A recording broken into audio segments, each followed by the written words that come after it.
Well, the simple part that most people don't understand is that every thought we think and every word we speak is creating our future.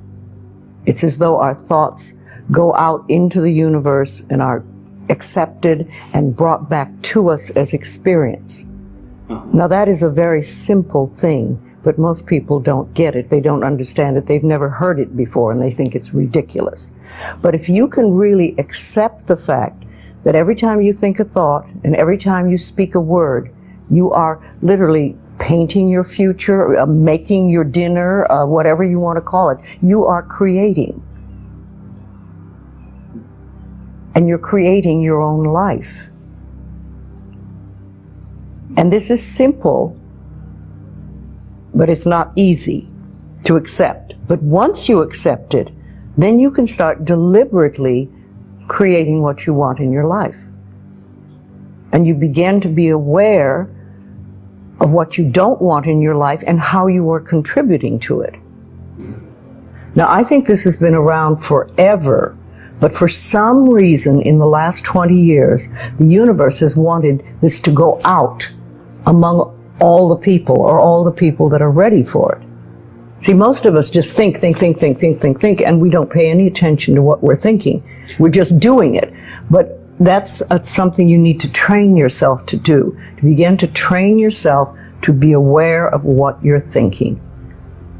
And one of the ways to do that is to periodically say to yourself, what am I thinking? Would I like this thought to create my life?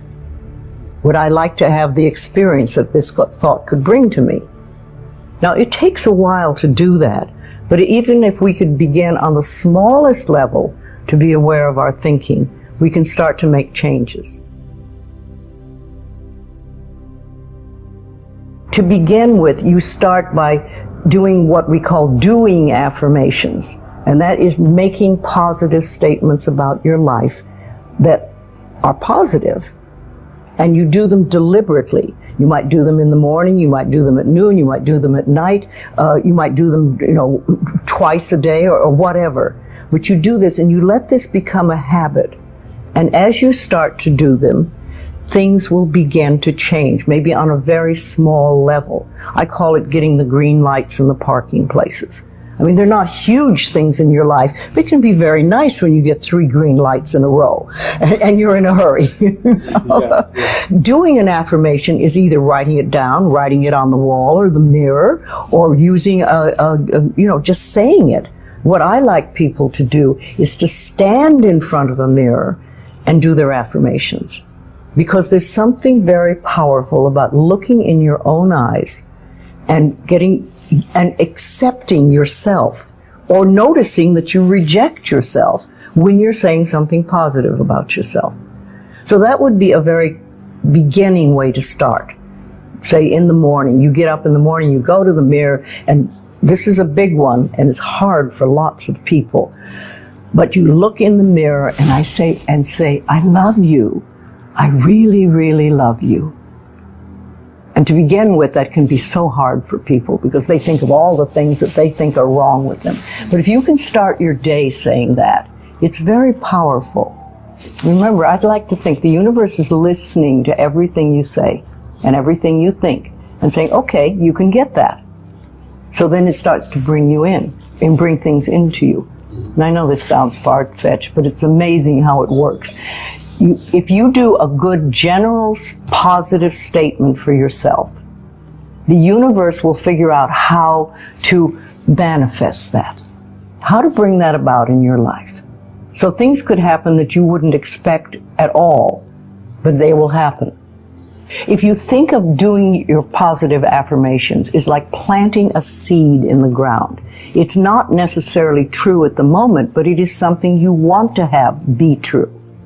So you put the seed in, and you plant a seed and you expect it to grow. Or you maybe plant 3 seeds just in case. You expect them to grow. And you don't wait 2 days and then dig in the earth and say, what's happening, what's happening? You expect that thing to grow because you know there's a law and a process. And the seed will grow if it is in the right soil and it has the right amount of moisture. Making it really a habit and doing it every day.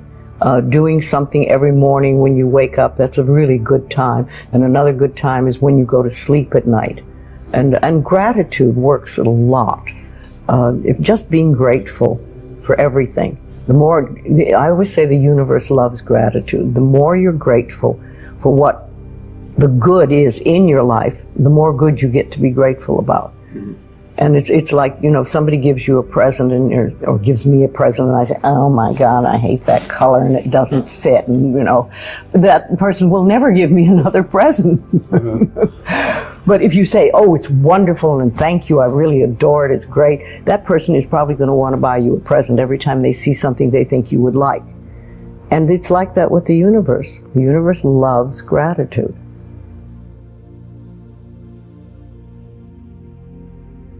If you have very strong beliefs within you that you don't deserve good things in your life, and a lot of people have that, then there can be delays. And sometimes people say, well, affirmations don't work, I've done them. But when they're doing, for instance, prosperity affirmations, and they've done some prosperity affirmations, and they say it doesn't work, nothing's happening. And I say, well, all right, how many prosperity affirmations did you do in a day? And they'll say 3, probably. And they say, all right, how many poverty affirmations did you do this day? And that could be 300, depending on where you're coming from and what is running through your mind. See, I have this, one of my thoughts about life is that only good lies before me. And I've been saying this for many years. So it doesn't really matter to me what happens in life, because I know it's going to be good. Well, there are lots of things you can do to help you become more conscious of what is going on. And because so many of our belief systems really are unconscious or subconscious, we're not aware of them. They're just things that were bred into us as we were children, is to take a little time to figure out what they are. And I always say a really good exercise is to take a big sheet of paper and write on top of it, say, what I think about men. And then another one, what I think about women, what do I think about money, what do I think about any subject you can think of. And just write all the things that come out of your thoughts. And whether they sound good or not, just write them down. And any one subject, if you just write them all down and then look at them and see how many are positive and how many are negative. And if you can take those negative ones and turn them around, make them into positive affirmations, then you can start clearing up what you believe about, say, money that is not positive for you, and or is keeping you from bringing money in. And you can do that with lots of things in your life, so you can really begin to realize what you do believe about these things. So you can't change your thoughts if you don't know what your thoughts are. There is a law of thinking, and we are beginning to learn about it. And it is like a computer. If you have this gorgeous computer put in front of you, and you don't know what to do with it, it's a piece of junk. But if you learn the language of the computer, miracles happen. And that is what the law of thinking is. When you learn how it works, miracles happen. What you think and what you believe, it's what will come true for you. Your thoughts create your life. It's that simple. And when we can get that, we can make enormous changes. It's all in the mind. All about having the right mindset. Thinking positive is the first step, and not just randomly